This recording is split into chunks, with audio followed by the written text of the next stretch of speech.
Hey guys, this is Priyanka Manigandan and I'm back with a new video. November 18th, a 33-year-old patient came to meet Dr. Angelique Coetzee, a private medical practitioner at her clinic in Pretoria, South Africa. The patient said that he's just been extremely tired for the past few days and he's got these body aches and pains with a bit of headache. But instead of a sore throat, typical of the Delta variant, he had a scratchy throat. There was no cough or loss of taste or smell. Seven more patients arrived at her clinic with similar symptoms on the same day. She was like, something is going on, suspected the blonde, bespectacled doctor, who is the chairperson of the South African Medical Association and an advisor to the South African Health Ministry. The new cases were drastically different from the Delta variant, though their symptoms were very mild. The same symptoms were occurring in other COVID-19 patients. Coetzee decided to test them for the virus, the first doctor to spot the Omicron virus.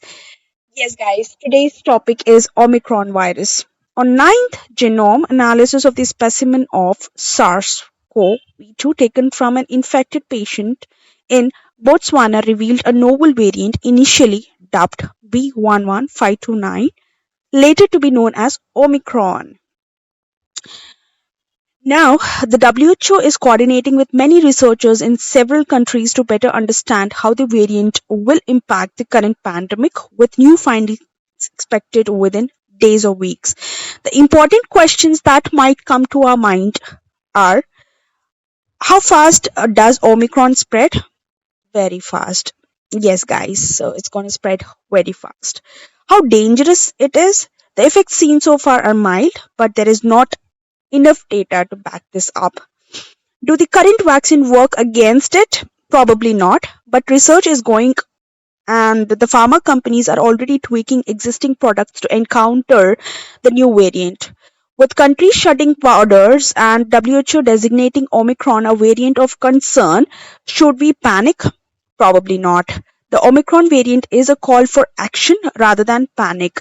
Mutations are a natural evolutionary outcome in any viral propagation, as and when any virus runs into a huge number of its hosts, it tends to lose amino acids or acquire amino acids, change in the amino acid configuration, which many and may result in either deletion of an entire gene sequence or a changed gene sequence in the virus, says Dr. Satyanarayana Mysore, HOD and consultant pulmonology lung transplant physician, Manipal Hospitals, Bengaluru, adding, in the African subcontinent, the virus did go through a chain of transmission through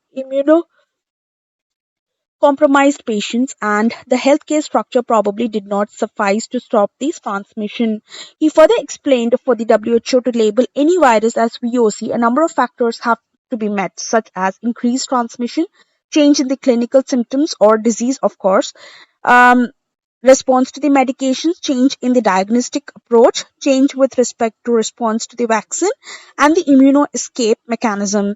The Omicron variant in India may actually lead to increased transmission, which is the only concern. There is no data that will not respond to the monoclonal antibodies, and the coming weeks will be able to provide data. How is Omicron different from Delta and other variants? Dramatically and unexpectedly different. Virologists make the mistake of assuming that future variants of concern would almost certainly descend from the Delta variant, which has been of late causing havoc over past 6 months. Omicron has a large number of mutations, over 50, with 32 in the spike protein, allowing the virus to infect the body easily. Okay, now let's see what is Omicron. The variant known as B11529 or Omicron has a high amount of spike mutations that have never been seen before. It popped up in many European countries just days after it was identified in South Africa. Omicron, listed by the WHO as a variant of concern, has infected people in more than 20 countries to date. Its nomenclature has interesting story. The WHO names variants after letters of Greek alphabet. When Omicron was identified, the WHO had already used the first 12 letters to name the previous strains of the virus.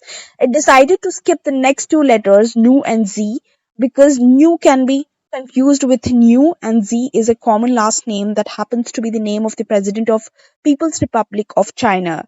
Omicron is the 15th letter in the Greek alphabet. The third wave threat looms. Omicron could trigger the third wave in India if allowed to enter. We have already witnessed a disastrous effect of the previous variant. In smaller towns, COVID has been long forgotten. Nobody wears masks. Social distancing is laughed at. In larger cities such as Delhi, Mumbai, Bangalore, etc., people wear masks out of force or fear of penalization. Look at the crowded markets full of and the Brim restaurants or over-the-top weddings taking place across India. If these continues, Omicron will create a havoc for sure, says Dr. Manoj Kumar, Consultant General Physician, Internal Medicine, Manipal Hospital, Vijayawada. Guys, so this was all about Omicron, the new variant that has entered South Africa, and we have found few cases in Bengaluru as well. So let's be cautious, let's be safe. Thanks, guys.